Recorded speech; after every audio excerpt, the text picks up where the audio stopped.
Some time had passed since that exchange, and Shada almost aggressively narrowed her eyes in order to focus on the little letters on the screen.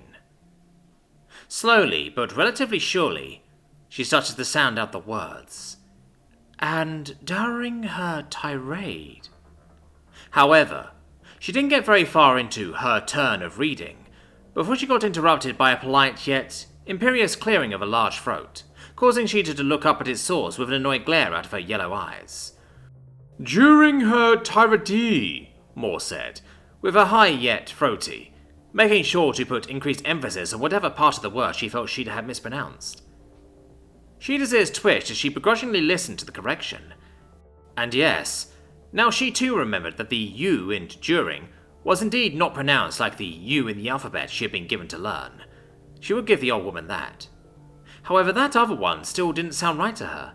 No, I'm very sure it's tirade, Shada said, and before she would possibly get annoyed over a simple mistake, she looked back down onto the screen to make sure she hadn't misread the word for one that was spelled similarly. But no, it definitely said tirade. At first, Moore too seemed to get a bit huffy at Shada contradicting her, and she gave the feline the dark look right back. However, after a second, the old woman seemed to falter in her conviction as well, as her eyes also returned to the writing to double-check what she was seeing. But wouldn't that be spelled with a T then? She mumbled for a second, and Shada could hear her squinting at the letters. In the meantime, Shada had taken the initiative and was already throwing the word into a software on her phone to sound it out for them. And after less than a second of processing, the speakers of the device returned the word, tirade. Right after hearing that, Shada let the phone sink down to her side, threw her head back and replied with a sigh, apparently not. She let her ears hang and closed her eyes for a second. As she did so, she could still hear Moore complain, but why is there a D in there? Shada groaned and wiped over her face with her right hand. I have no idea, she said, putting her head back into an upright position along with the wiping motion. Half of these letters sound the same, and even when they don't, they are pronounced the same half the time anyway. And the other half they are pronounced nowhere near what they're supposed to sound like. I have no idea how humanity hasn't collapsed if this is what they base their communications on. A huge exaggeration, of course. But as she looked back up at the Raphaelite, it seemed that, despite likely not wording it that way herself, the old woman wasn't disagreeing with her statement as much as Shada had expected. Moore was still stuck staring at the page, her nostrils flared in an unbelieving expression. Shada could certainly sympathize. At her age, it must have been doubly frustrating to try and get a grip on this kind of language, as in, one that had been around for entirely too long and had gone through so much changing and reworking, that it had lost all of its common themes and designs a long time ago. Not a rare property for a language to have, but certainly one of the more irritating ones. And now Shada wondered once again whether it was like this for all of humanity's languages. Although the thought was innocent enough, the second she felt her mind start to wander like that, she decidedly bit down on her lip with her fang, and returned her attention fully to the page, looking down at it with the same near-aggressive concentration from before. It was still her turn, after all. So, with a deep breath, she continued from the top. And during her tirade, she didn't even notice the right-hand man of the leader of the gang secretly sneaking up on her, and before she knew it, she had already... No, that's not right. She had already... Yes, that's it. She had already lost her advantage again, as the staff was forcibly ripped from her hand. She paused there, satisfied for the time being. She wasn't completely sure how much of that had been correct. However, she was able to read it semi-fluently without stumbling over the words, and had understood most of it. And whatever was wrong probably wasn't too wrong. At least she hoped that. Overall, that was progress she could live with, even though some of the matters of speeches were still giving her trouble. At least reading was a lot easier than trying to form sentences herself. And this story is really meant to be read by human children, Moore suddenly commented, with some concern, and a look at the worried face she made while staring down at the page hinted at her probably reading some lines ahead, and not really liking what she found written there. Of course, she didn't know more than she did, but that was what they had been told when it was recommended to them, as something fitting for a beginner reading level. Why not? Shada asked, also skimming forward a bit to see what the fuss was about. After disarming the cocky protagonist, the gang went on to toy with her for a while, by hitting and shoving her around for a bit, ending with her face in the dirt and the world went black at the end of the page. Not the nicest scenario, But neither what exactly happened nor what injuries she sustained was written with a large enough attention to detail to really invoke any uncomfortable imagery. Not like they did anything unsavory to her. For what it sounds like, they just shot her around a bit. Kids do that to each other all the time. In the brat house she grew up in, stuff like that was a daily occurrence. Granted, nobody usually fainted from it, but she'd have felt that that part was just added for dramatic effect, as well as to make the transition to the next scene easier. Moore seemed shocked at first, but then apparently reminded herself that there were considerable differences as to what was normal between species, especially when the one in question evolved on a high-class Deathworld. "I guess this explains some things," she finally mumbled, leading Shida to extrapolate that media meant for children was a bit less rough around the edges among Raphalites, or more removed from reality. It depended on how you wanted to look at it. Yeah, we are horrible little creatures," the feline replied, and lazily flipped the page over to see how the story would continue. And as expected, the main character awoke nearly unharmed right at the start of the next chapter, barely worse for wear. Nothing even a kid couldn't handle. But arguing that point was a waste of time and focus. It's your turn, by the way. I've already read the violent part, so you can skip that if you want to. Moore seemed a bit too surprised about her just dropping the topic for Shida's taste, as she looked at her with big eyes and barely suppressed anticipation of more to come. Then she quickly mumbled, "Right, excuse me," and hastily returned her attention to the text. She then slowly flipped the page, as well as started reading the lines that Shida had already skimmed over aloud, to which the feline barely paid attention. Instead, she used the time to quickly glimpse up to the clock. While they had their little session, James was currently under, after the operation to replace his arm had finally been scheduled. The estimated duration they had been given was about 4 hours, and that time was nearly up. Then again, it was only an estimation. Any unforeseen occurrence or complication could mean that it would be way off in the end. Not that she was especially worried about complications, of course. Last time they did this operation was under way worse circumstance, and everything went fine then. This time, they basically didn't even have to cut him open. Maybe a bit, but not much. Just like swapping out a part. Yeah, exchanging one bit of machinery for another. Harmless. Only complicated part was to get that thing to run alright. That much was experimental. Then again, even that was based on software they already used. It was just expanded a bit. So it should work at least in its basic functions. Maybe the new stuff Curie had put in there wouldn't work as well as they'd like, but that also wasn't really necessary. It was just a bonus. Although it could probably be useful. After all, it was made for self-defense of some kind, and they were going to Dunima. Good chance they could use that there. It was an unpredictable environment, and that wasn't even mentioning their plan to meet up with the captain again. They would certainly need to be prepared for that. Granted, Shida only wanted to talk to him. At least she told herself that. However, who knew how he would react to that? They would have to have a solid plan in case things went awry. They wouldn't let themselves be caught off guard again. And for that, more functions in there certainly wouldn't hurt. That was the idea behind it, after all. And maybe... Shida? A voice suddenly ripped her out of her thoughts, after she had foolishly allowed her mind to wander again, even after avoiding it for so long. Moore looked at her worriedly, her large head tilting to the side as one of her dark eyes stared down at the feline. Some longer strands of her fur hung off the side of her head as she did so, and her large horns threw long shadows along the floor. "Would you like to take your turn?" In a flustered rush, Shida pulled the page up, and her eyes frantically searched the text for the place she should start to read at. However, as her gaze scanned across line after line of text, she finally had to admit to herself that she had absolutely no idea where Moore had stopped, and in a mixture of frustration at herself and plain embarrassment, she was forced to let it sink down again with a long sigh.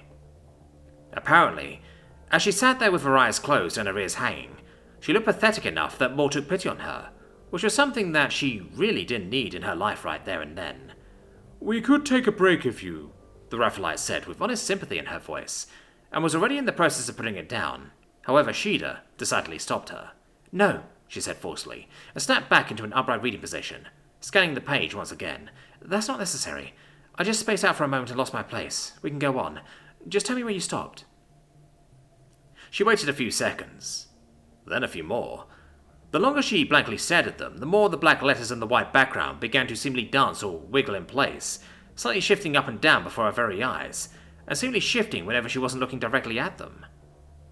After a long moment of this, she finally found herself forced to look up, and seeing as Moore hadn't said anything yet, Her eyes glanced straight up at the old woman once again, although she refused to move her head up along with them. "Or do you need a break?" she asked slowly, and for some reason it came out a lot meaner sounding than she had intended it to be. She had meant it to be a genuine question, but it sounded a lot more like a snide remark. Moore's eyes narrowed down at her, and the old woman's nostrils slightly flared as she let out a strong breath through her nose. "I am fine," she said with a huff, and now basically buried her attention in the text. "You can start at the 3rd paragraph." The rest of their learning session wasn't entirely pleasant from that point onwards. At multiple points, she'd wondered if she should apologize for something. However, something far in the back of her mind kept nagging at her that there was nothing to apologize for, and that she shouldn't waste time on something like that. She should much rather focus on getting this right, because that would actually bring her closer to her goal. That was what she had always done, after all. Just focus on getting the task in front of her done. At least, that's what she used to always do, back when there was always a clear goal to work towards. And now, she had one of those again. Or at least that was what that voice told her. It certainly did remind her of learning the uniform language back when she had decided that she would try to join the communal military. Although, this time she certainly had better resources at her disposal. The fact that she was still struggling this much was honestly concerning. Had she gotten dumber over the years? In the end, Moore and her rather unceremoniously said their goodbyes, and she was quickly hurried out of the old woman's room, finding herself alone in the halls. Some time had passed, but there had been no call yet. Something must have taken longer than expected. Maybe she should go check.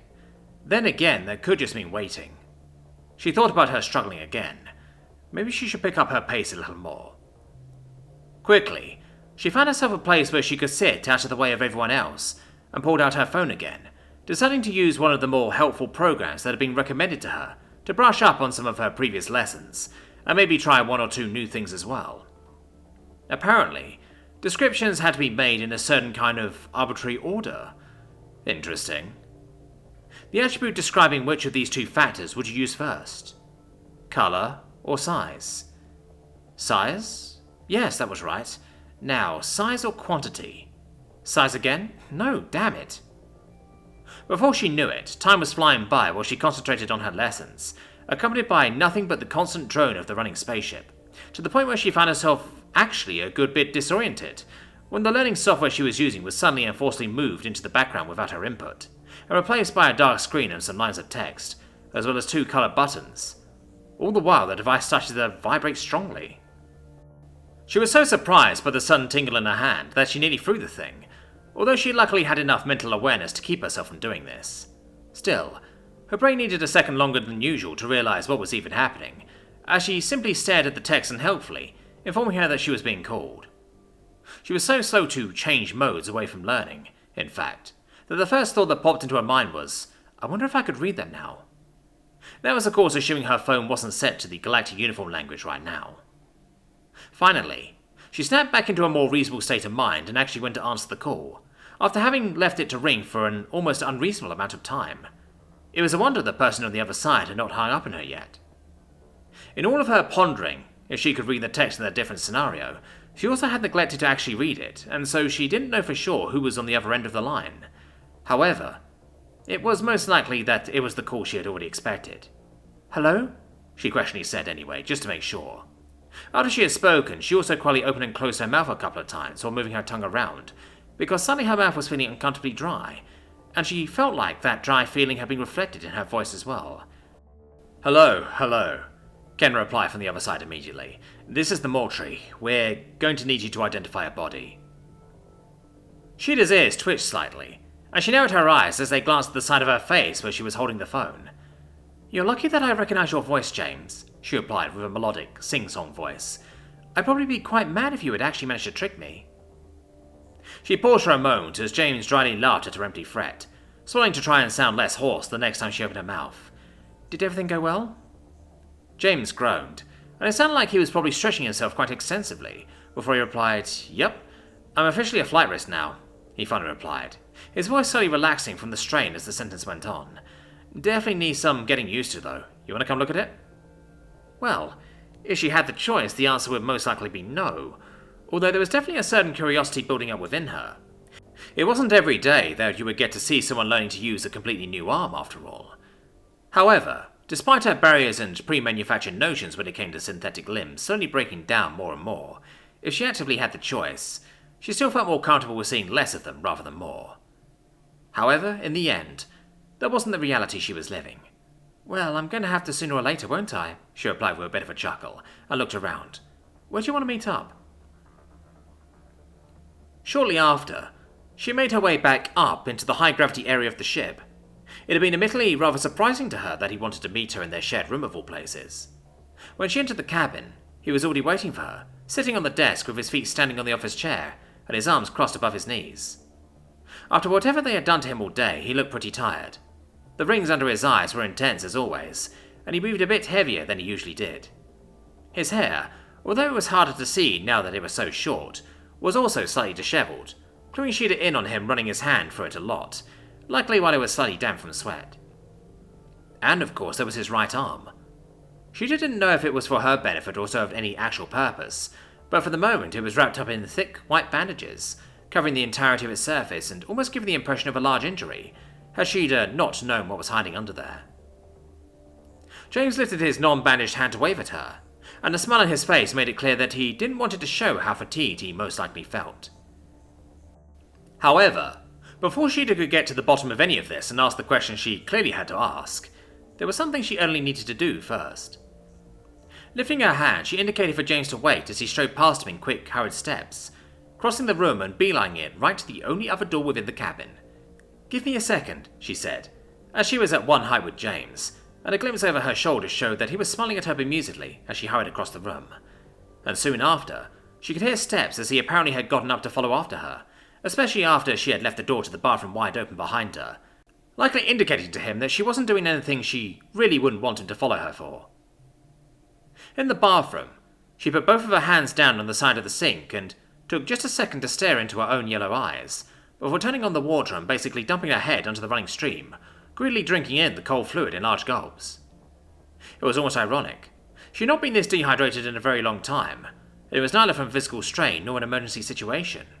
Instead, she simply had forgotten to drink. It was strange, really. She couldn't quite remember that ever really happening to her before when she had the choice. It did, however, bring back some memories of home, which was fitting so closely before their trip to Dunima would start. And while she was in the process of trying to single-handedly deplete the sun's freshwater supply, hearing nothing but running water and the sound of her own greedy swallowing, she felt hands gently wrap around her waist from behind. At first, she ignored it and took a few last large swigs. Then she finally straightened herself up again, pushing her back against James's chest in the process, while simultaneously wiping leftover water off her face with her right hand. As soon as she stood straight, she looked ahead into the mirror, now seeing James pressing up to her, as well as feeling it. His reflection smiled back at her as soon as it felt her eyes fall onto it, and he embraced her yet a bit tighter. This caused his arms to slightly shift, pulling Sheeta's attention down to the bandaged prosthetic that was ostensibly the reason for the two of them meeting here in the first place. She raised her hand and hesitantly set it down on top of the new version of the robotic limb, letting her fingertips slowly glide along the rough bandages it was hidden under. Despite the bandages making it look not too different from a real arm, she could certainly feel the difference now. The material didn't have the same amount of give that flesh had. While it wasn't exactly hard, at least not in this relaxed state it was in, it was certainly very firm. "You know, I expected you to be already surrounded by people when I arrived, to be honest," she said, closing her hand around the arm and gently rubbing along its surface with her thumb. "Nobody else wanted to come take a look at it?" James chuckled. "They'll have to wait," he quietly said into her ear, and lifted the arm away from her waist, holding it up in front of the mirror, so they could both take a closer look at it. "I wanted to share it with you first. Sorry." So far, it still looked fairly normal, although if you focused on it, the segmentation of the new arm was noticeable. Now it was Sheeta's turn to chuckle. "Don't mention it," she said, and leaned forward ever so slightly to look at it a bit closer. Then she briefly glanced up at James's face in the mirror, making eye contact with his dark, slightly sunken eyes through the reflection. "So, what kind of gross stuff can you do with it now?" James paused for a moment, and in his questioning gaze, it was clear that he was thinking through that inquiry. More precisely, it was clear that he was thinking about whether he should just answer or give her a demonstration, and if he did, how far he should go with it. Sheeta gave him an encouraging look with her eyebrows raised. He shouldn't try to handle her with velvet gloves again. It was good that he was so directly displaying the new arm to her, far from his attempts to hide the old one behind his body every time she came along. But if the both of them needed to get used to this new thing, then they couldn't stop there. With a quick exhale, James smiled back at her. Then, with a glint in his eye, he said, "What? Something like this?" And with that, his forearm snapped. Well, it didn't literally snap, but it bent backwards in a decidedly unnatural direction, from where his hand could have easily touched his own elbow. She'd flinched at the display and briefly averted her gaze. However, it wasn't as bad as she had imagined. Maybe it was just because she had been ready for it this time, or maybe it was because the movement was so incredibly over the top, and she knew the Lin to be so far removed from anything natural, that it didn't quite trigger that same nauseous feeling within her. Or maybe she had just gotten used to the insanity at this point. Whatever the case may be, she actually found herself able to look at it without too much discomfort. Did she enjoy looking at it? No, not particularly, but she could, which was a start. "So you can move it whichever way you like?" she asked, feeling a bit of curiosity build up within her, now that she knew she could handle the thing, at least in small doses. James briefly returned the arm to, well, arm form, and flexed his fingers while looking at them contemplatively. "Only within the confines of the joints and stuff," he said, and immediately started to show off said confines by moving the different segments of the arm in a wiggle-like motion, evoking the imagery of something like a snake or worm moving his body, further removing any notion that the movements of this arm were anywhere close to natural. Even the fingers seemed to not really be restrained when it came to in which direction they could bend themselves. But when compared to before, then yeah, pretty much. Sheeta was about to ask him if they could maybe remove the bandages, to see if the thing in its full glory and or horror would change something about her perception of it. But in a moment that could only be described as the both of them using the same brain cell, James moved his other hand from her hip as well, and started to unravel the fabric without any input from her side. Underneath it, more and more of the dark grey, tightly weaved material that they had used in place of synthetic skin came to light. With its skin on, the arm did look a lot less grotesque than it had back when it was just a mess of cables and tubes. However, it still looked a lot more like a part of a machine rather than that of a man. Whatever material it was actually made of, it glistened slightly in the light. Overall, it looked strange, but not entirely unpleasant. Certainly less directly nauseating than just spare metal would have been, and not nearly as creepy his close-to-life previous arm. At least that was her first impression. Once all the bandaging had been removed, James stretched the arm out and started rotating his shoulder, his face contorting a bit in strained pain. If Sheeta had a guess, that thing was a good bit heavier than the previous arm had been, and his muscles were still getting used to that added weight. Maybe there were also still afterpains from the operation itself. It was now that Sheeta realized the two of them were standing in the bathroom for absolutely no reason this entire time. Quickly, she turned around, putting her arm around James's side in the process, and started to pull him away from the sink, back to the larger cabin, and right onto the bed. The two basically threw themselves into the sheets, bouncing on the soft mattress a few times after they had hit it with a soft bump. Once the bouncing had stopped, Sheeta reached out and grabbed the arm, feeling its grippy surface underneath his fingertips, and lifting it up into the air, so that both of them looked up at it. "Doesn't really look like something Curious built, huh?" she commented, as she noticed that the arm was even slightly warm to the touch despite its synthetic nature. It was certainly a far cry from anything the cyborg had implemented into their own body, that mostly consisted of cold, dead metal. "Well, this one is supposedly designed to my knees and not their own, so of course it would be different," James replied, pulling the limb down and placing it between the two of them. Sheeta scoffed. "And what knees might those be?" she asked, and slightly tilted her head in curiosity. James smiled at her, before lifting his hand and gently reaching for her face. "I like to touch people, for example," he said, as she gently caressed her cheek, stroking some of her hair out of the way so he could look into her eyes. However, despite not really wanting to ruin the moment, Sheeta couldn't help but amusedly lift her eyebrows at his phrasing, and in his eyes she could see that he also very quickly realized the mistake he had made. Their eye contact finally broke as both of them briefly closed their eyes and averted their gazes, as they both broke into bouts of laughter, with James admitting, "Okay, yeah, that came out weird." Despite their laughter and the admitted weirdness of the thought, the new hand's touch was actually relatively comfortable, as long as she didn't think about it too hard. After his giggling fit, James pulled the hand away again. She'd calmed down a second after he had, and pushed herself up ever so slightly with her elbow, so she could face him more comfortably. "So," she asked, with a candid look into his dark, almost black eyes. Besides touching people, what else can it do? The day after Shadae's private demonstration, it was of course time for James to present the new appendage to more than just the select few people that had gotten the opportunity to take a look at it so far. Having had her fill of the synthetic limb for the time being, Shada sat back and once again focused mostly on her lessons while James got to show off. Although this time she wasn't quite as in danger of losing the world around her as she did so, because James made sure to still keep her part of the conversation every now and then, mostly by asking her questions about her home planet in preparation for their upcoming trip.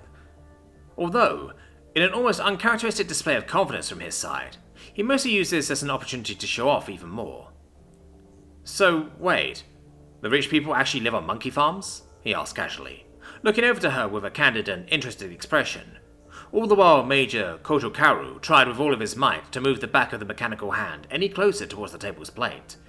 But despite his flexibility, the prosthetic was as unmoved by his attempt as a stone statue would have been, while the surrounding people looked on in a mixture of amazement and amusement. "Well, not all of them, of course," Shada replied distractedly, because she was currently wondering why she so clearly remembered the rule being I before E except after C, even though that so rarely seemed to actually be true. Or was she missing something here? The really rich ones live on a station that's orbiting somewhere in the system. But generally, yes. If you're well off, you have your own farm. And if you own it already, you might as well live there. James nodded slowly. "Fascinating," he mumbled, and finally decided to put an end to the display by mercilessly pushing his superior's hand down onto the table at a slow but inevitable pace. And do they actually live off of those farms? Or do they mostly sell whatever they produce? Although it didn't really seem like he really wanted an answer to that question. At least not there and then. It was a bit showboaty, but it was also all in good fun, and everyone had agreed to this method of demonstrating the arm's capabilities beforehand. "Okay, yeah, that thing's strong alright," the Major said under his breath with a strained voice, and started rubbing his wrist, as soon as James had released him from the arm's iron grip. "Is that in every direction, or only when you use it like an arm?" James chuckled. "When I wrap it around it, this thing can crush concrete," he stated, and momentarily broke the illusion he usually kept up that the prosthetic moved anywhere close to like a normal arm would, when he allowed it to wriggle and slither around in an imitation of a constricting snake. Supposedly one of the muscles in here is as strong as my old arm, and, well, there's a lot of them. He quickly returned it to arm form after his demonstration, which seemed to be his default state it returned to whenever he was not focusing on it, despite the many ways it could theoretically move. "Well, strength is all fine and well," Amber then commented, stepping up to the plate and reaching for the new arm's wrist to inspect it a bit closer. "But there's probably a surprise waiting somewhere in there as well, right? You wouldn't be this excited about it if it was just a strong noodle." Admir's thick brows furrowed a bit as he took a very good look at the hand's palm. He seemed to really concentrate on looking for anything that might be a clue to whatever secrets he expected the arm to be hiding. However, he was looking at the wrong place, as he soon came to learn, when James inconspicuously started to slightly bend his fingers.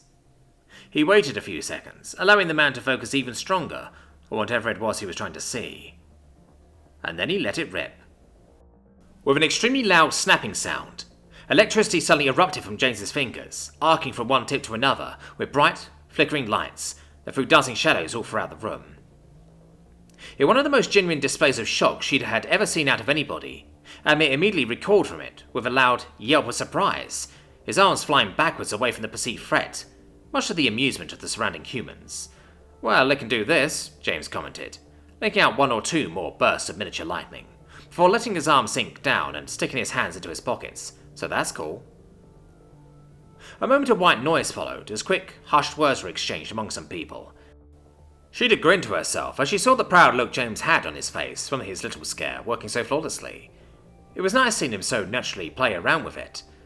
Now, if this was because he was actually a lot more comfortable with this new arm, or if it was just because he had an exciting new toy to show off for the time being, that would have to be seen in the future. The first one to comment on the display was Sam, who after the first surprise seemed somewhat unimpressed. "Really?" she asked, with a slightly disparaging tone, throwing her hair out of her face with a quick flick of her head. "A taser? Couldn't have gone for anything more effective?" "Yeah," Abby concurred, almost immediately bouncing back from the previous fright and stepping up to James again. "Wouldn't a gun be better? Or at least a knife?" James simply leaned back relaxedly, clearly not intending to answer and merely waiting instead. and it soon became clear why he acted like that when Curie scuttled in closer. A firearm usually requires a long, rigid barrel of some kind, as well as a well-calibrated aiming apparatus that is fine-tuned to a specific position of the muzzle. The cyborg professionally explained the thought process that had likely gone into the choice of integrated weaponry for James's self-defense. And a bladed weapon would require a rigid blade, as well as specifically prepared storage that would protect the arm from being damaged by the blade while it was not in use. There are also few situations where a blade would be effective in doing any more damage to a theoretical opponent than the arm itself could without the aid of such an integrated weapon. Any one of those features would interfere with the arm's design, as well as being impractical to integrate in the first place. For these reasons, I figured that the minimally invasive option of strong electric discharges was a better option for the intended purpose. The two humans seemed to ponder that for a second. Sam even stretched her arm out, holding her palm flat up and squinting her eyes at her fingers for a moment, presumably imagining there was a gun hidden somewhere inside it. "I guess aiming like this would be kind of awkward," she admitted, after some time of shifting and moving her arm and fingers around. "Yeah," the Major then chimed in, reinserting himself into the conversation.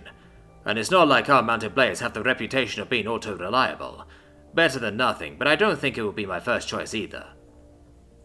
From that, a brief discussion among James's former team started, with them discussing among each other what would have been their preferred choice of features should they ever get into the situation of losing one of their limbs, each one of them coming up with an idea that sounded practical to them at first, with it then quickly being shut down by an apparent flaw one of the others saw within it.